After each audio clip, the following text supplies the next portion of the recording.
Good morning, you wonderful humans. Here we are. It is the 19th of March, 2022, and I am here on the Hybrid Athlete channel to talk to you about all things training, nutrition, for those of us who may consider ourselves a hybrid athlete. If you're new to this, you don't know what a hybrid athlete is.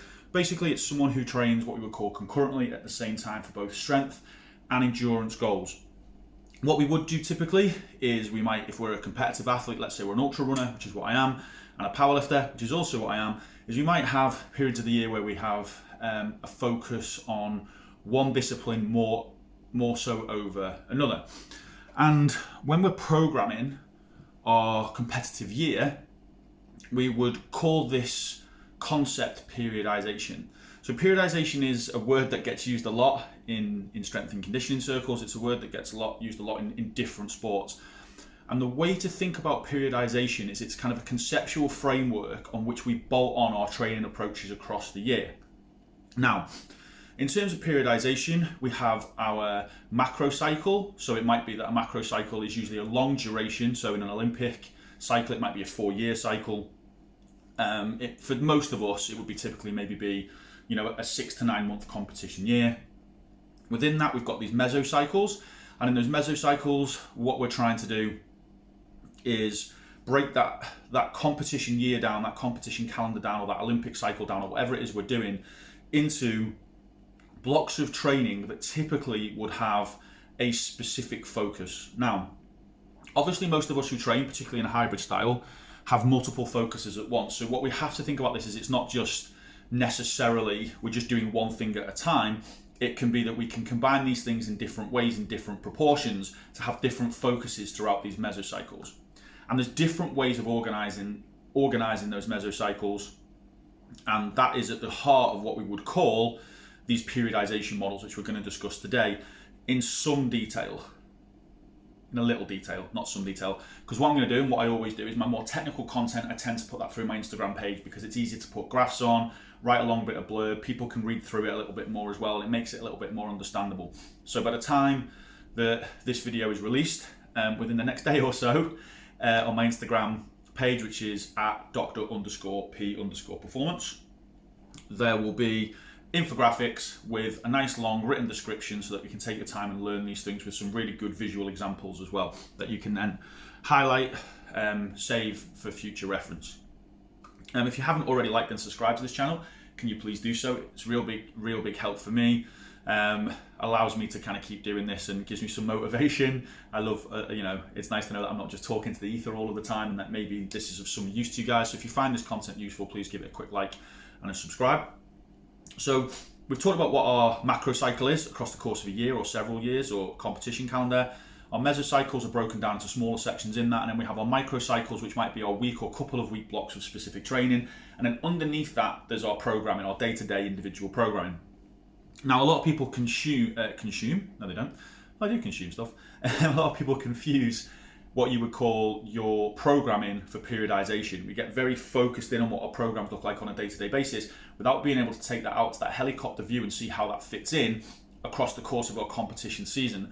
So it might be that as a hybrid athlete, for example, right, I want to get strong and I want to build endurance, but if I just create a program that is focused on those two components and there's a lot of volume there, it means that I might not be able to elicit the specific adaptations for the competition season coming up.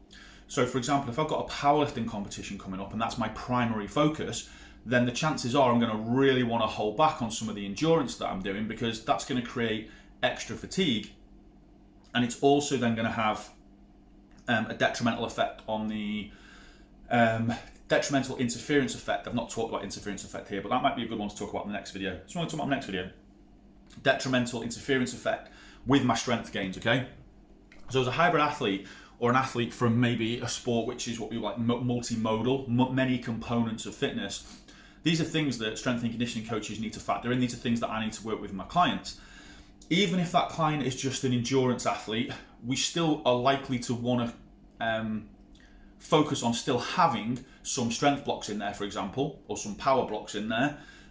But we also are then going to shift the dynamics of those blocks within these periodization models to be focused on more specific components of these fitness. So for example, let's say I'm doing a block of training which is going to be focused on just building volume. Okay, so we're going to do lots of low intensity, high distance work runs. Okay, that still doesn't mean we're not going to do any strength training, but the primary adaptation we're going to look at is that endurance work there as well. And then we might transition that into a high intensity phase, and then we might transition that into a strength phase, a bit more focused as well across our competition year as we get out of competition to get stronger to then build into that next year. Okay, what I've just described there would be roughly and broadly, and that's what I want you to think about when I talk about this, is very broad concepts. Like you'll see when we dig inside it, the simplicity of what I've just described actually gets quite complex, and there's different models, and there's quite often a threshold between how we might describe these models and how they kind of, one model might look very similar to another in a specific situation. So what I've just described there would be like a traditional model. So a traditional model, or a linear periodization model, is we do a distinct block with one primary focus, then we go to another focus, then we go to another focus. And what you will tend to find is that as we start with high volume, lower intensity work, so that would be what you would say relatively low, like for example, endurance is an easy way to look at it, would be lots of long, slow volume building, miles in the tires type running. And as we progress through our training blocks, we might reduce the overall volume, but we increase the intensity. It's important to note here that when we're talking about volume in this context, if we're talking about purely in strength sports, we might be talking about, amount of kilograms lifted per session at a lower intensity. And as we progress through a strength block, say peaking for a powerlifting competition, our overall volume will reduce, but our intensity gets higher, so we'll be doing less reps, but at higher loads. The problem becomes as a hybrid athlete, as maybe some of this starts to become clear as we go through this, is that quite often, stuff that is lower intensity, longer duration still has a higher training load. For example, if I do a high volume run, let's say, let's say a 3-4 hour run, and I'm doing that at a low relative effort, just because that's low intensity in terms of what we might speak of in endurance sports doesn't mean it hasn't got a high level of fatigue.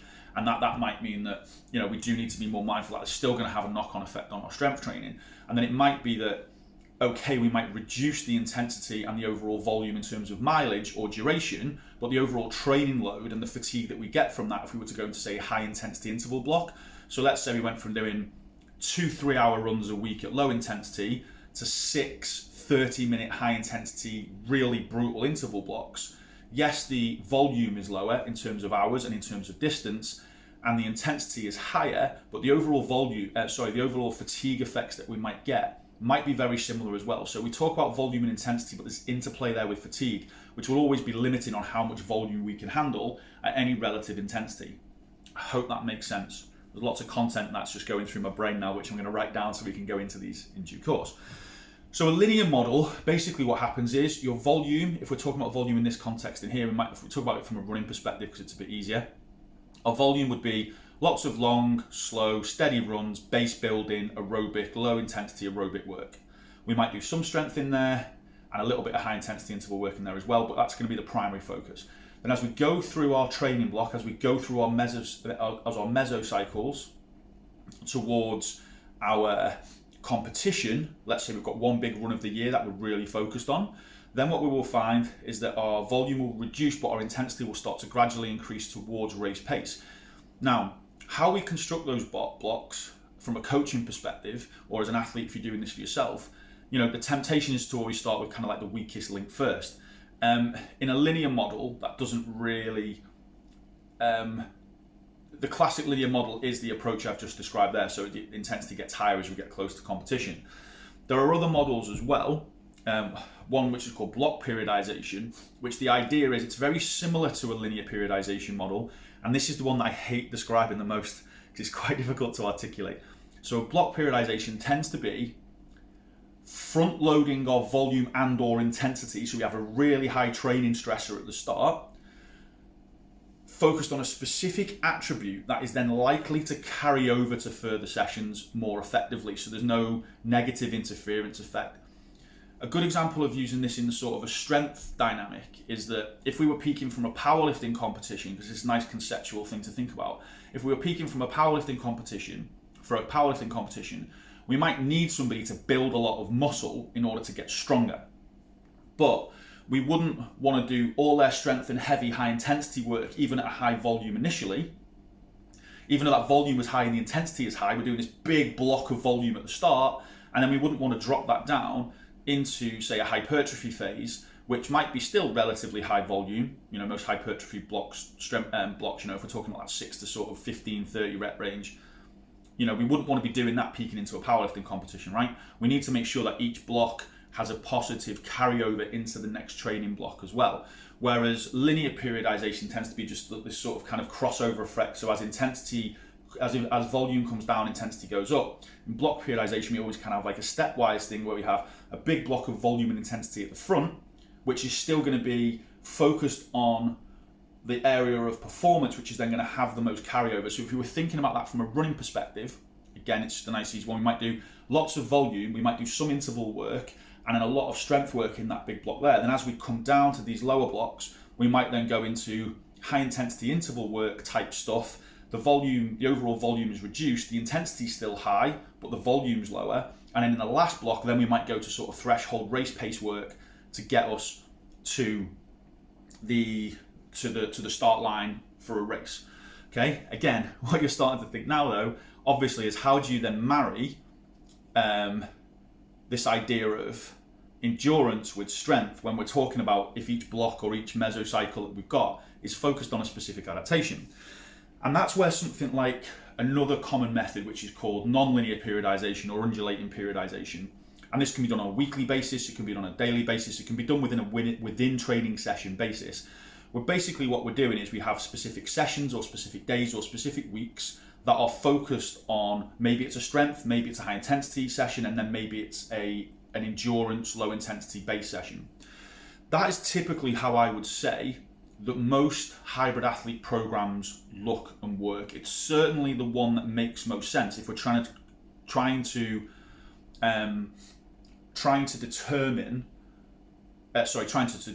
produce the most balanced outcomes. So if you look at a lot of models from sports like, you know, maybe something like rugby would be a good example, where there's lots of different components.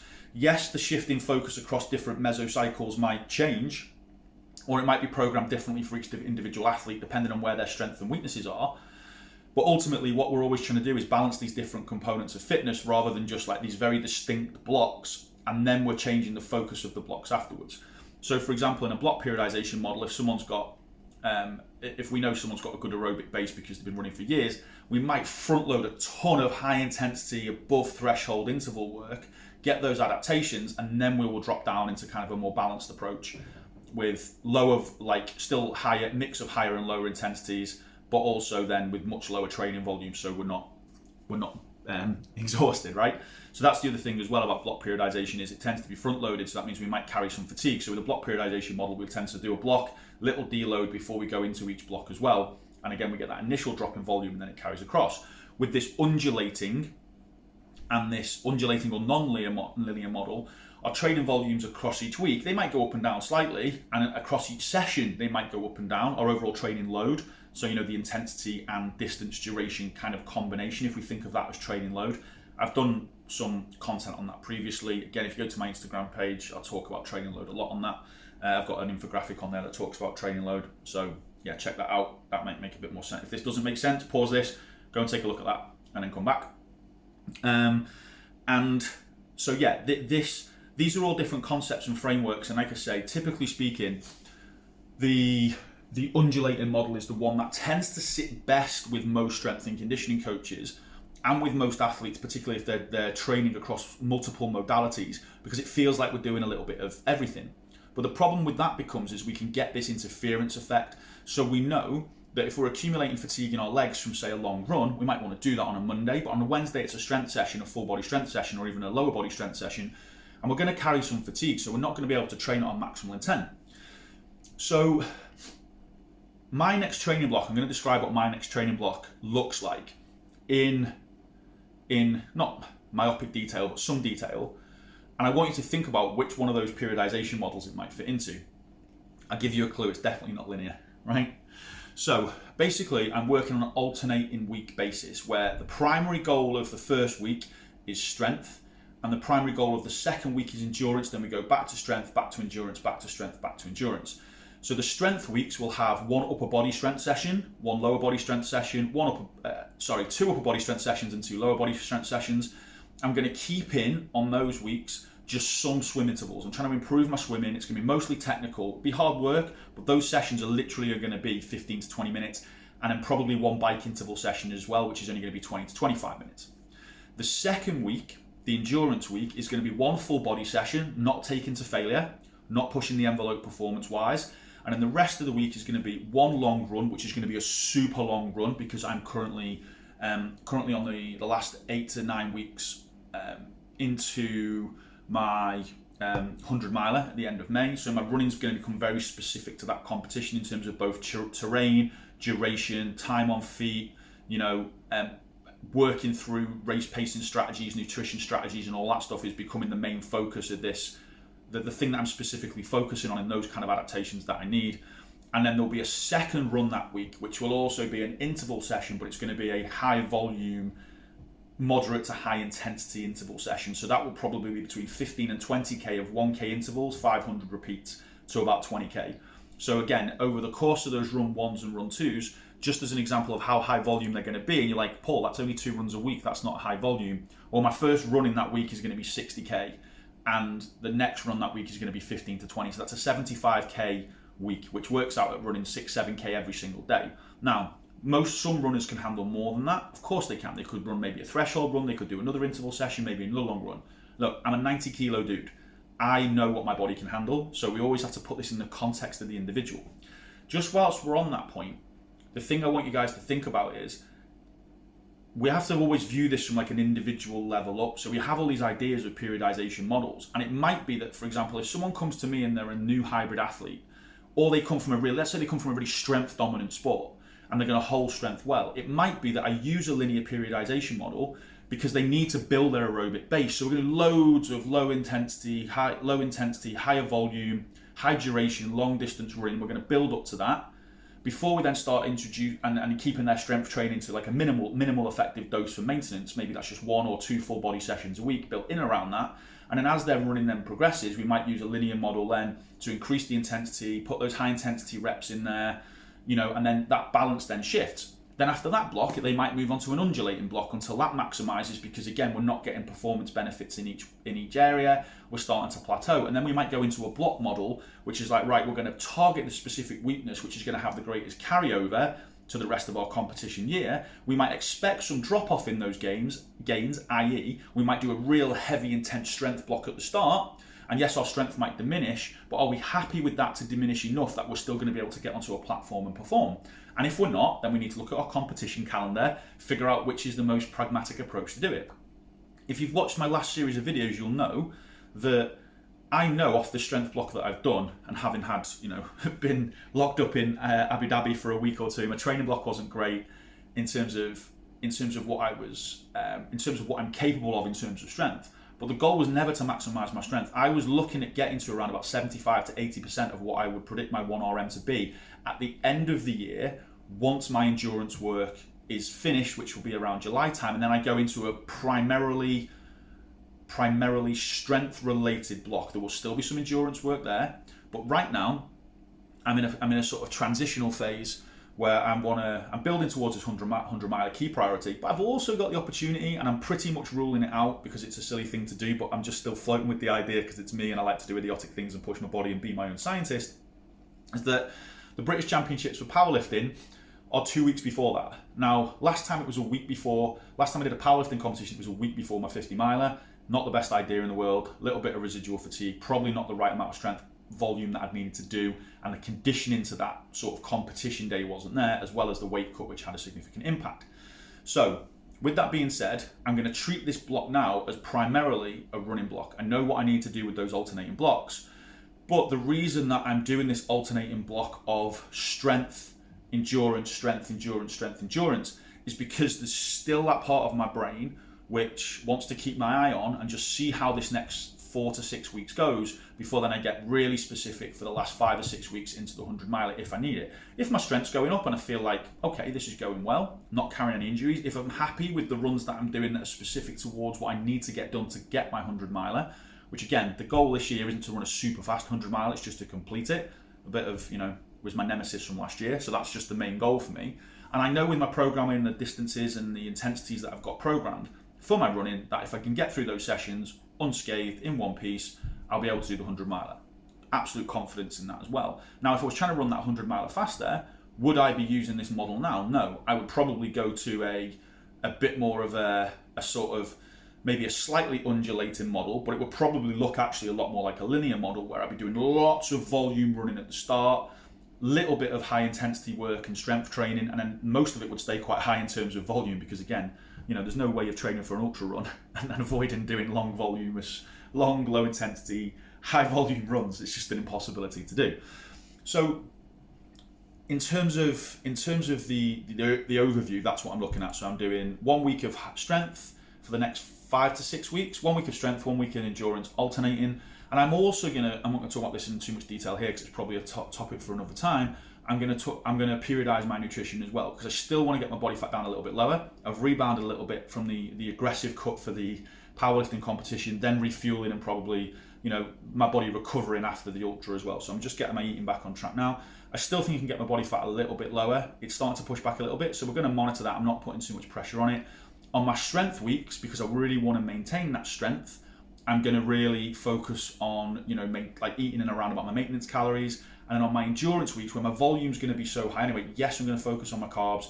Yes, I'm going to focus on my protein, good nutrient-dense diet, but I'm going to use those higher volume weeks, where I'm burning a lot more calories. And bearing in mind, I tend to walk between sort of 15 and 20,000 steps as well a day, as well as coaching, which is quite active. Those are the weeks where I'm going to use those weeks to just create that little bit of deficit, which should be quite comfortable. If you're going out for a run and you're burning 8 to 10,000 calories, eating 5,000 calories that day is still going to feel like a lot of food, but you're going to elicit a lot of fat loss there as well. So I'm using those endurance weeks, even though I won't be eating low calorie, I'm going to use that volume of training to just drop that body fat down a little bit lower. And again, two things then, if I do decide to compete in powerlifting, it means I'm going to be a bit closer, so my water cut won't have to be as aggressive, and I've got more time, and it will be day before weigh-in. See, I'm trying to convince myself to do this now. I'm not going to, but I just want to play with this anyway. And the other week then, on my strength weeks, means that I'm definitely going to be fueling enough calories on those weeks to support muscle growth. Because the leaner you are, the more difficult it is to kind of build muscle and stay lean, and build strength and stay lean. Whereas endurance, it's always going to kind of be there. You just have to watch out for things like relative energy deficiency, so you're not in too low a calorie state for too long, because that then starts to have some like hormonal implications and stuff as well. Again, another video for another time. I'm sure I'll get onto that at some point. So if you think about that model there, you might say, okay, there's an element of a block model in there as well, because I'm doing very distinct blocks of high intensity, and then we drop that back down as we go through the transition. And it's been referred to as that. So there was a study recently, and by the way, I'm not just plucking this model out my backside, there's some research on this which is quite interesting. Admittedly, it was done on high intensity interval training and then strength and power work alternating blocks, and that was referred to as a block periodization model. But there's also an argument to say that would be a weekly undulating model as well. See where the complexity comes in? Simple concepts, when you apply it, it gets quite complex. So if anyone's got any thoughts on this, please comment below and what kind of model you think that is. Again, I know bits and bobs about, strength and conditioning, pretty good at like the knowledge behind it, but there's a lot of people who, specialize in defining these terms, and there is some complexity in there as well. So if anyone's got any thoughts or theories or concepts, or wants to jump on a YouTube episode with me, drop me an email, post that in the comments below. And yeah, I'd love to get people on if they're experts in this stuff to have a chat about it. And yeah, so I would say it looks on paper as undulating, but there's also an argument that it could be made to be block periodization. And the research that I've kind of taken this from, and I'm extrapolating out to be my own scientist, because ultimately I like to kind of do things, experiment with things, blocks on myself to see how they feel before I would ever implement this with one of my clients or one of my athletes as well. I use myself to experiment on and then see how that sits, and I think how applicable that is to the individual, but also within the current body of knowledge I'm not going to go against. So this approach has been used with these kind of alternating blocks of one specific adaptation into another, and then you alternate that over time with good effect when we've talked about strength and power work and high intensity interval work. Now this is very different, because what we're talking about fundamentally is strength and power work and endurance work. So I'm just really interested to see over the next 5 or 6 weeks how this pans out. Now, if I wasn't in a good place now for my 100 miler, would I be taking this risk? Probably not. Would I be using a model which I'm comfortable with, which I know works for me? Absolutely.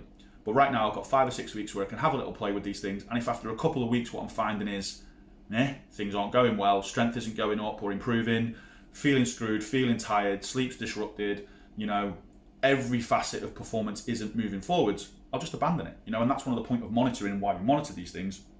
And so we don't just get so philosophically attached to an idea that it's not just understanding the principle, it then becomes, the principles of training are one thing, what we don't want to do is it become our religion. And I see that a lot with a lot of coaches. They get very fixed on these models and go, right, that's the right way to do it. When actually, different athletes are going to respond differently to different types of models, dependent on lots of different factors, their experience, training age, and so on and so forth.